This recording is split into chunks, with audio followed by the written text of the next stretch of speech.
evening, viewer. Welcome to our Glory Globe TV as a breaking news.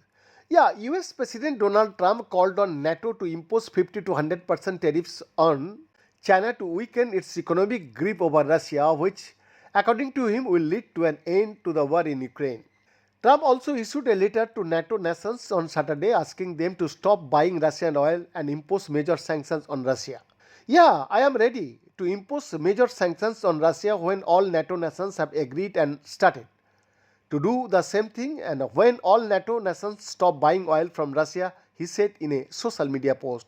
This plus NATO as a group placing 50% to 100% tariffs on China to be fully withdrawn after the war with Russia and Ukraine is ended, and will also be a great help in ending this deadly but ridiculous war, Trump future wrote. NATO member Turkey has been the third largest buyer of Russian oil after China and India. According to the Center for Research on Energy and Clean Air, other members of the 32-state alliance involved in purchasing Russian oil include Hungary and Slovakia. Trump's letter follows his earlier threats of sanctions on Moscow and secondary sanctions on countries buying its oil, such as top buyers China and India, if no progress is made to end the war in Ukraine. It also comes at a tense moment after the recent flight of multiple Russian drones into Poland, an escalatory move by Russia as it was entering the airspace of a NATO ally.